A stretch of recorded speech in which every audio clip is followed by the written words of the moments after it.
रूस के राष्ट्रपति पुतिन ने पश्चिमी देशों को खुली धमकी दी है। पुतिन ने कहा है कि रूस की रक्षा के लिए पुतिन किसी भी हद तक जा सकते हैं। पश्चिमी देश इस झांसे में ना रहे कि ये कोई गीदड़ भभकी है। अब पुतिन न्यूक्लियर अटैक को लेकर कितने सीरियस है ये तो आने वाला वक्त ही बताएगा, लेकिन पश्चिमी देश पुतिन को हल्के में नहीं ले सकता।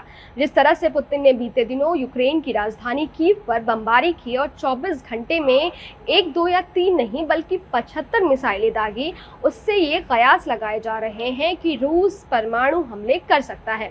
शायद इसी का नमूना है कि पुतिन की धमकी के बाद अमेरिका और यूरोप ने आयोडीन की दवाएं मंगवानी शुरू कर दी है। अब आप ये सोच रहे होंगे कि आखिर आयोडीन की दवाई का परमाणु हमले से क्या लेना देना है, तो हम आपको बता दें कि बिल्कुल लेना देना है। क्यों, कैसे और किस लिए, हम आपको इस वीडियो में डिटेल में बताएंगे। रूस और यूक्रेन के बीच छिड़ी जंग को लगभग 7 महीने हो गए हैं। रूस ने यूक्रेन का 18% हिस्सा खुद में मिला लिया है और इस बीच रूस ने कई बार परमाणु हमले की धमकी भी दी है।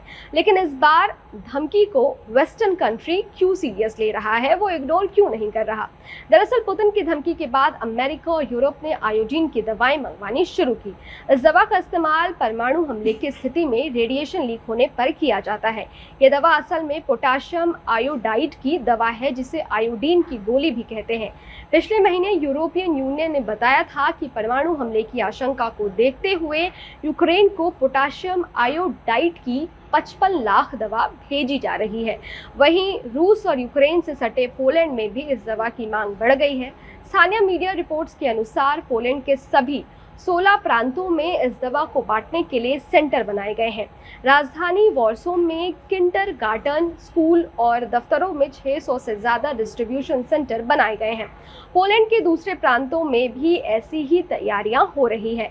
मालोपोल्स्का की 34 लाख आबादी के लिए 55 लाख गोलियां और पोमेरानिया की 23 लाख आबादी के लिए 40 लाख से ज़्यादा गोलियां रखी गई हैं। ये एक बड़ा सवाल है कि ये दवा आखिर परमाणु हमले से कैसे बचाएगी। रिपोर्ट के मुताबिक जब कोई परमाणु हादसा या परमाणु हमला होता है तो उससे रेडिएशन लीक होता है। बड़े परमाणु हमले की स्थिति में बच पाना लगभग नामुमकिन होता है, लेकिन छोटा परमाणु हमला है और उससे रेडिएशन लीक हो रहा है तो बचा जा सकता है। ये दवा इसी काम में आएगी। पोटाशियम आयोडाइड या आयोडीन की दवा हमारे शरीर में रेडियो एक्टिव आयोडीन जाने से रोकती है। यह दवा लेते ही थायराइड ग्रंथि ब्लॉक हो जाती है, जिससे रेडियो एक्टिव आयोडीन अंदर नहीं जा पाता। थायराइड ग्रंथि बहुत सेंसिटिव होती है। इसे ऐसे समझिए कि जब रेडिएशन लीक होता है तो उससे रेडियो एक्टिव आयोडीन निकलता है। चूँकि थायराइड ग्रंथि बहुत सेंसिटिव होती है, इसीलिए वो रेडियो एक्टिव या नॉन रेडियो एक्टिव आयोडीन में फ़र्क नहीं कर पाती। ये दवा थायराइड ग्रंथि में आयोडीन जमा कर देती है। ऐसे में अगर रेडियो एक्टिव आयोडीन लीक भी होता है तो वो थायराइड ग्रंथि में जमा नहीं हो पाता। ये दवा कितनी असरदार है? अमेरिका के सेंटर फॉर डिसीज कंट्रोल यानी कि CDC का कहना है कि ये दवा 100% असरदार नहीं है। ये सिर्फ रेडियो एक्टिव आयोडीन को शरीर के अंदर जाने से रोकती है, बाकी दूसरी तरह के रेडिएशन से नहीं बचा सकती। ये दवा रेडिएशन लीक होने से 4 घंटे पहले या 24 घंटे बाद तक ली जा सकती है, तब से असर करती है। ये दवा कितनी असरदार है इस बात पर भी निर्भर करती है कि शरीर में कितनी मात्रा में रेडियो एक्टिव आयोडीन गया है और हमारा शरीर उसे कितनी जल्दी ऑब्जर्व करता है। पोटाशियम आयोडाइड की ये दवा असल में सिर्फ थायराइड को बचाती है, शरीर के दूसरे हिस्सों को बिल्कुल नहीं बचाती। अगर आप पहले से थायराइड से जुड़ी किसी समस्या से जूझ रहे हैं तो आप इस दवा को ले सकते हैं। सीरियस की सलाह है कि ये दवा 40 साल से कम उम्र वालों को ही लेनी चाहिए। गर्भवती महिलाएं भी इसे ले सकती हैं। अगर आपको कोई बीमारी है तो डॉक्टर की सलाह पर ही इस दवा को लेना चाहिए। अब अगर परमाणु हमला होता है तो ये दवा कितनी ज़रूरी होगी? रेडिएशन लीक होने पर रेडियो एक्टिव आयोडीन सांस लेने या फिर खान पान के जरिए शरीर के अंदर जाता है। ऐसा होने पर शरीर के अंदर रेडियो एक्टिव आयोडीन जमा हो जाता है। विश्व स्वास्थ्य संगठन यानी कि WHO के मुताबिक जब रेडियो एक्टिव आयोडीन निकलता है तो वो 2 तरह से हमारे शरीर के संपर्क में आता है। पहला बाहरी और दूसरा आंतरिक। बाहरी संपर्क में आने पर ये त्वचा में जम जाता है, जिसे गर्म पानी या साबुन से धोकर हटाया जा सकता है। लेकिन आंतरिक संपर्क में आने पर ये थायराइड ग्रंथि में जम जाता है, जिससे थायराइड कैंसर का खतरा बढ़ जाता है। इससे सबसे ज्यादा खतरा बच्चों को होता है।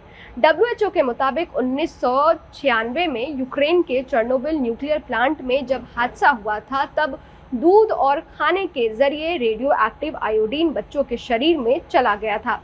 इस कारण 4 से 5 साल के बच्चों में भी थायराइड कैंसर के मामले सामने आए थे। पुतिन की इस धमकी के बाद अमेरिका ने क्या किया?